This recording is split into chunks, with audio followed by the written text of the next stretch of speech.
আপনি বক্তৃতায় বলেন আপনার চেয়ে বড় মাস্তান আর নাই, অন্য দলকে সামলাতে পুলিশ বা অন্য বাহিনীর দরকার নাই আপনার। আপনি তো একা নন, নিশ্চয়ই বাংলাদেশের সবগুলি জায়গায় আপনার মতো এরকম আমি যদি মাস্তান শব্দটি ব্যবহার নাও করি এরকম রয়েছেন, তারপরও এই ধর্ষণ এবং এই সংক্রান্ত সহিংসতা কেন হচ্ছে? সংসদ সদস্য হিসেবে আপনার দায়িত্ব। খালেদ ভাই, আমি প্রথমেই আপনাকে বিনয়ের সাথে বলতে চাই, আমি এখানে সংসদ সদস্য হিসেবে কথা বলতেই চাচ্ছি না। আমি বলতে চাচ্ছি যে একজন সাধারণ মানুষ হিসাবে, একজন কন্যার বাবা হিসাবে, একজন মায়ের সন্তান হিসাবে, একজন স্ত্রীর স্বামী হিসাবে, একজন বোনের ভাই হিসাবে। এবং আমি মনে করি আমি আর আপনার অনুভূতির মধ্যে এখানে কোনো পার্থক্য নাই, যারা আমরা মনুষ্যত্ব নিয়ে চলি। আপনি আপনার জায়গা থেকে মনুষ্যত্ব নিয়ে আজকে এই ব্যাপারে লড়াই করছেন, কথা বলছেন, আমি আমার জায়গার থেকে মনুষ্যত্ব নিয়ে এই জায়গায় লড়াই করছি। আর সেই মনুষ্যত্ব থেকে একজন পুরুষ হিসাবে আমি প্রথমেই ক্ষমা চেয়ে নিচ্ছি সারা পৃথিবীতে এবং বিশেষ করে বাংলাদেশে যারা ধর্ষিত হয়েছেন এই পুরুষ সমাজ দ্বারা এবং নিগৃহীত হয়েছেন। আমি সেই সকল মানুষের কাছে পুরুষ সমাজের হয়ে আমি তাদের কাছে বিনীতভাবে ক্ষমা চেয়ে নিচ্ছি। খালেদ ভাই, আমি যেটা মনে করি এটা কোনো রাজনৈতিক ব্যাপার না, এটা হচ্ছে মানুষ যখন মনুষ্যত্ব হারিয়ে পশুত্ব বহন করে তখনই এই ঘটনাগুলির সৃষ্টি হয় এবং এই ঘটনা আজকের থেকে না, আদিম যুগেই ঘটে আসছে। বাট বিষয় যেটা হচ্ছে যে যাদের উপরে ঘটছে তাদের যে আত্মচিৎকার, তাদের যে মানে মনের ভিতরে ক্ষোভ, তাদের যে সম্ভ্রমহানি, যে কতটুকু নির্দয়ভাবে তাদেরকে ধর্ষিত হতে হয়, যার কারণে অধিকাংশ ধর্ষিতাই কিন্তু শেষ পর্যন্ত নিজের জীবনটাকেই ছেড়ে দিতে হয়। এবং অনেকেই শুধু ধর্ষিত তো দূরের কথা, ইফটিচিং এর কারণেও কিন্তু পৃথিবীতে বহু মানুষকে এবং বাংলাদেশেও আমরা দেখেছি অনেকে কিন্তু আত্মহত্যার পথও বেছে নিতে হয়। তো সেখানে এই দায় থেকে আমি মনে করি আমরা যারা সমাজের সচেতন মানুষ, আমি আপনি সকলেই যারা আমরা মনে করি যে এই সমাজের কাছে আমরা দায়বদ্ধ, আমরা মনে করি এই দায় থেকে আমরা কেউই সংসদ সদস্যই হই, মন্ত্রী হই, কিংবা সাংবাদিক হই, কিংবা সাধারণ মানুষই হই, এই দায় থেকে কিন্তু আমরা কেউই মুক্ত না।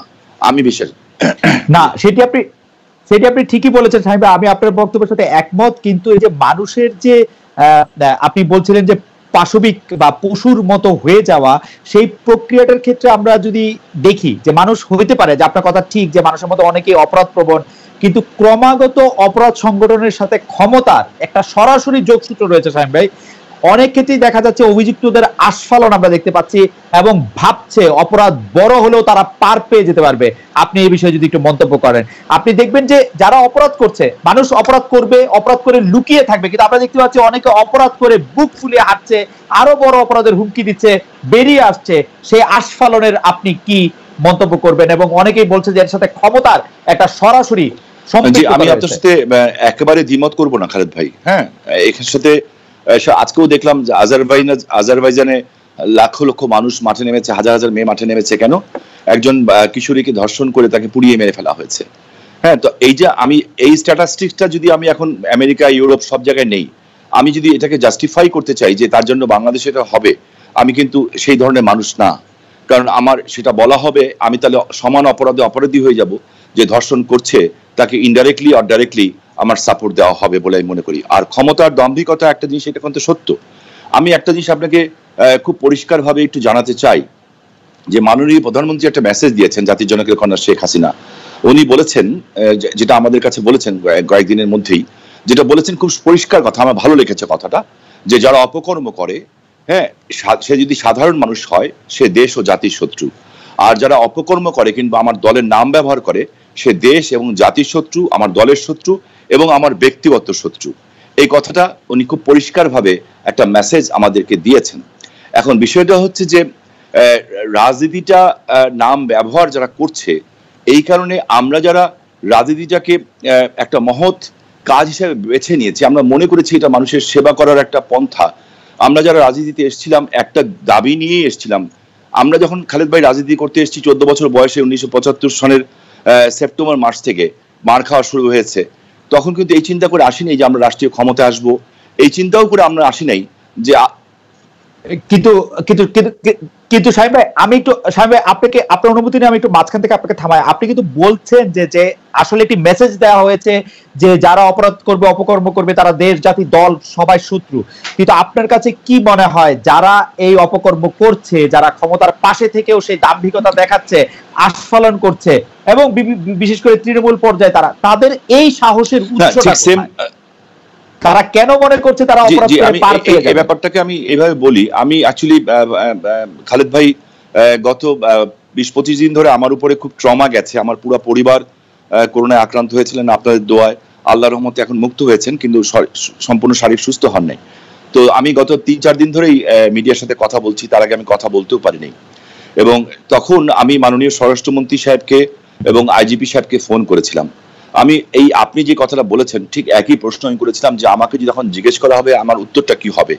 এবং স্বরাষ্ট্রমন্ত্রী সাহেব এবং আইজিপি সাহেব আমাকে একটা প্রশ্ন উত্তর সরাসরি দিয়েছেন যে দেখেন, এবং আইজিপি সাহেব খুব সুন্দর করেই দিয়েছেন উত্তরটা, যে উনি একটা কথা বললেন যে শামীম ভাই একটা কথা আমরা বলতে চাই খুব পরিষ্কার ভাবে, যে আমাদের বিভাগ আছে কয়েকটি বিভাগ, এবং এর মধ্যে একটা আছে আমাদের নির্বাহী বিভাগ এবং একটা আছে বিচার বিভাগ। আপনি নিজেও বিচার বিভাগের লোক খালেদ ভাই, আপনি ম্যাজিস্ট্রেসি করেছেন, আপনি আইন সম্বন্ধে আমার চেয়ে অনেক বেশি জানেন এবং আমি বুঝেন এবং জ্ঞানও রাখেন, আমি বিশ্বাস করি। সেখানে উনি বলেছেন যে নির্বাহী বিভাগ আমরা যারা আছি, যে এই সময় যারা বিশেষ করে ধর্ষণের ঘটনাটা কিংবা অন্য যেই ঘটনাগুলি রিসেন্টলি ঘটেছে যেগুলি জাতির বিবেককে নাড়াচাড়া দিয়েছে, ধরেন আপনি করোনাকালে দুর্নীতি কিংবা ধর্ষণ, হ্যাঁ, এই ধরনের কথাগুলি যেগুলি হয়েছে, যে সেইখানে কেউ যারা ঘটনার প্রকৃত অপরাধী তারা কেউ পার পেয়েছে কিনা, আমি সেই প্রশ্নই তাদের বলেছিলাম যে পার পেয়েছি কিনা। আমাকে স্বরাষ্ট্রমন্ত্রী মহোদয় ব্যর্থহীন কণ্ঠে বলেছেন, শামীম ভাই আমরা কাউকে ছাড় দেই নেই, নেত্রীর নির্দেশ আছে, আমরা ছাড় দিব না। আর আইজিপি সাহেব আরেকটা কথা সুন্দর বলে,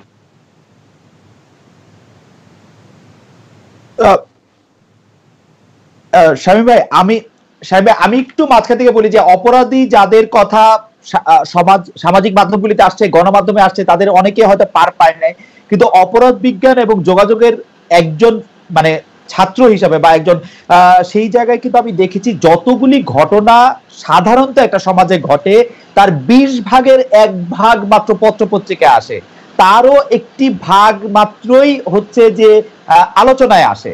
তাহলে আমরা যে বিপুল অপরাধকে আসলে আমরা সামনেই দেখতে পাচ্ছি না, সেই বিপুল অপরাধের জায়গা থেকে কি আপনি এটি বলতে পারেন যে আমরা বলবো যে এই অপরাধ কর্মটি হচ্ছে কিন্তু তার বিচার হচ্ছে, কারণ সেই অপরাধ কর্মটি আলোচনায় আসছে না, পত্রপত্রিকায় আসছে না, যেগুলি পত্রপত্রিকায় আসছে আলোচনায়। সমন্বয়করা এখন রাজনৈতিক কর্মসূচিতে আছেন, এর খরচ কিভাবে জোগাড় হচ্ছে, কোন কোন জেলায় কোন কোন বিশ্ববিদ্যালয়ের সমন্বয়কদের মধ্যে গ্রুপিং, আবার সমন্বয়কদের বিরোধিতা করে সাধারণ শিক্ষার্থীদের আলাদা গ্রুপ হয়ে প্রতিবাদ আমরা দেখতে পাচ্ছি। যদি সবগুলি বিষয় একটু অ্যাড্রেস করেন আপনার সুবিধা থেকে আমি আরেকবার একটু বলে দিব যে যাচ্ছেন ভাই। ঠিক আছে, আপনার এই প্রশ্নের আগে আমি অ্যানি ভাইয়ের কাছেও কিছু প্রশ্ন আর কি বা কথা বলতে চাই। প্লিজ বলেন। জি, অ্যানি ভাই তো আমাদের খুবই পরিচিত ছাত্র নেতা ছিলেন, আমাদের পরিচিত বলতে আমরা শুনেছি তার কথা ক্যাম্পাসে এখনো আলোচিত হয়। তো এখানে যে একটা বিষয় যে আমরা যেটা বারবার বলছি যে ছাত্ররা স্বাধীনভাবে আসলে রাজনৈতিক কার্যক্রম করতে হবে তাদেরকে, এবং সেক্ষেত্রে রাজনৈতিক দলগুলোর কিন্তু সবচেয়ে বেশি ভূমিকা রাখতে হবে, এবং এই মুহূর্তে তাদের এই কমিটমেন্টটা ছাত্রদের কাছে করতে হবে যে একটা ছাত্র সংগঠনকে কি তারা কেবল তাদের দলীয় কাজে লেজুর হিসেবে ব্যবহার করবে নাকি স্বাধীনভাবে তাদের ক্যাম্পাসগুলোতে শিক্ষার্থীদের পক্ষে কাজ করার সুযোগ করে দেবেন, 1 নাম্বার। 2 নাম্বার হচ্ছে ছাত্র রাজনীতি বা ছাত্র নেতৃত্বের বিকাশের প্রধানতম জায়গাটা কিন্তু ছাত্র সংসদ নির্বাচন, এবং আমরা কিন্তু 90-এর ডাকসুর কথাও শুনেছি, এবং কিন্তু 90-এর পরে বিএনপি যখন ক্ষমতায় আসলো তখন কিন্তু ছাত্র সংসদ নির্বাচন আমরা দেখতে পেলাম না, এবং যার ধারাবাহিকতা আওয়ামী লীগের রেখেছে, এবং 28 বছর কিন্তু ডাকসু নির্বাচন ছিল না। ডাকসু নির্বাচন ছাড়া, ছাত্র সংসদ ছাড়া কিন্তু আপনি কোনো ছাত্র রাজনীতি আসলে কল্পনা যে ছাত্র রাজনীতি সেটা আসলে সঠিক নেতৃত্ব চর্চাটা হয় না। তো ছাত্র সংসদ এই নির্বাচনটা আসলে এই বিএনপি যদি ক্ষমতায় আসে তারা এটা অব্যাহত রাখবে কিনা, বা তারা পূর্বে এটি রাখেনি কেন, এই বিষয়টি আমি তার কাছে জানতে চাচ্ছি। আর দ্বিতীয়ত আপনি যে বিষয়টা বললেন, এখানে বৈষম্যবিরোধী আন্দোলনের পক্ষ থেকে বা আমাদের কারো পক্ষ থেকে কিন্তু রাজনৈতিক দল করার কথা বলা হয়নি, এবং এটি আরো স্পষ্ট করছি, আমরা দুইজন যারা এখানে সরকারে এসেছি তাদের সাথেও কিন্তু বৈষম্যবিরোধী আন্দোলনে একটা তফাৎ ঘটে গেছে, এবং আমরা কিন্তু তাদের সাংগঠনিক কার্যক্রমে এই মুহূর্তে যুক্ত থাকছি না, কারণ আমরা সরকারের কাজে মনোনিবেশ করছি। বৈষম্যবিরোধী ছাত্র আন্দোলন তার যে দাবি দেওয়া, তার 1 দফা 9 দফা এগুলো কিন্তু এখনো পূরণ হয়নি, হত্যার বিচার হয় নাই, আহত এবং শহীদ পরিবারদের এখনো সহযোগিতা পৌঁছানো যায় না। তারা কিন্তু সেই দাবিগুলো নিয়ে কাজ করছে, সেটার জন্য বৈষম্যবিরোধী আন্দোলন দেশ পুনর্গঠনে ছাত্রদের জায়গা থেকে কাজ করছে। এবং সারা দেশে যে শিক্ষার্থীরা আন্দোলন করছে তাদের সাথে একটা মত বিনিময়, তারা কি ভাবছে সেই জায়গাতে কিন্তু তারা আমাকে একটু সাহায্য করবেন। প্রথম কথা হচ্ছে যে আপনি বলছেন যে আপনি এবং জনাব আসিফ এবং আমি ধরে নিচ্ছি যে জনাব মাহফুজও, তাহলে আপনারা বৈষম্য বিরোধী ছাত্র আন্দোলনের সাথে আপনারা একটু দূরত্ব মেনটেন করছেন, অর্থাৎ আপনারা সরকারে আছেন, বৈষম্য বিরোধী ছাত্র আন্দোলনের যে সমন্বয়কদের যে কাজ, তাদের যে এর সাথে আপনাদের সম্পর্ক এখন একটু দূরবর্তী, মানে ডে টু ডে অপারেশন কোনটা নাই। জি আচ্ছা, মানে বৈষম্য বিরোধী ছাত্র আন্দোলন কোন সরকার দলীয় কিন্তু প্ল্যাটফর্ম না, আসলে এটি একটি স্বতন্ত্র প্ল্যাটফর্ম, অভ্যুত্থান নেতৃত্বদানকারী প্ল্যাটফর্ম এবং অভ্যুত্থানের আকাঙ্ক্ষা বাস্তবায়নে তারা কাজ করছে। এবং খুব শীঘ্রই হয়তো বৈষম্য বিরোধী আন্দোলন পুনর্গঠিত হবে, সেখানে হয়তো আমরা তো থাকবো না, আমরা এখন থেকেই নাই, আমরা কিন্তু কোনো সাংগঠনিক কার্যক্রমে অংশগ্রহণ করছি না। কিন্তু জনাব নাহিদ ইসলাম, আপনি অনুষ্ঠান শুরুর আগে আমি আর এনি ভাই আলোচনা করছিলাম আপনার সাথে, আপনি এখনো মাত্রই শিক্ষা জীবন হয়তো আপনার শেষের পথে বা শেষ আপনি করছেন, মানে আপনি যদি আরো বেশি পড়াশোনা করেন সেটা তো আপনি করতেই পারবেন, কিন্তু তাহলে আপনার বা আসিফ মাহমুদের বা জনাব মাহফুজের, জনাব আসিফ মাহমুদের তাদের ভবিষ্যৎ কি? মানে তারা আপনারা কি করবেন? মানে আপনারা তো রাজনীতিই করবেন, তাই না? মানে আপনারা তো চাকরি বাকরি করতে পারবেন না, পারবেন কি জানি না চাকরি বাকরি করতে পারবো কিনা। আমরা দেখেন, আমার ব্যক্তিগতভাবে আমি কিন্তু রাজনৈতিক আকাঙ্ক্ষা ছিল দেখে আমরা ছাত্র সংগঠন গড়ে তুলেছি এবং ক্যাম্পাসে কাজ করেছি, ফলে সেই রাজনৈতিক আকাঙ্ক্ষা কিন্তু আমাদের আছে। তবে রাজনীতি কিন্তু কোনো একক সিদ্ধান্ত না, আমি ব্যক্তিগতভাবে কোনো সিদ্ধান্ত নিতে পারি না। আমরা এখন রাজনৈতিক দলকে কোনো প্রাধান্য দিচ্ছি না, এটি আমাদের মানে কোনো কাজ না। আমাদের এখন প্রধান কাজ হচ্ছে এই যে দেশ পুনর্গঠন, সরকারের থেকে এবং সরকারের বাইরে যারা আছে সকলে মিলে দেশ পুনর্গঠনে কাজ করা এবং সকলকে সহযোগিতা করা, আমরা সেটিকে সর্বাধিক গুরুত্ব দিচ্ছি। রাষ্ট্র সংস্কারের যে কাজটাকে সফল করে আমরা যাতে গণতান্ত্রিক রূপান্তর করতে পারি। পরবর্তীতে আমাদের এই দায়িত্ব শেষ হলে, নির্বাচন আসলে, সেই সময় আমরা হয়তো সেই বিষয়ে একটা সিদ্ধান্ত নিব, কিন্তু আমরা এই বিষয়ে এখন কোনো সিদ্ধান্ত নিচ্ছি না, সেই উদ্দেশ্যে কোনো কার্যক্রম করছি না।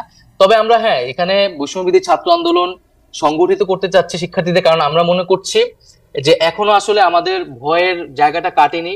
গণ অভ্যুত্থানকে রক্ষা করার জন্য হলেও এবং তার আকাঙ্ক্ষা বাস্তবায়নের জন্য হলেও শিক্ষার্থীদের মধ্যে সেই সাংগঠনিক জায়গাটা থাকা দরকার। নাই, এ ব্যাপারে আমার কৌতূহল আসলে একটু বেশি, সেজন্য আমি একটু জানতে চাচ্ছি যে সত্যি আমি যদি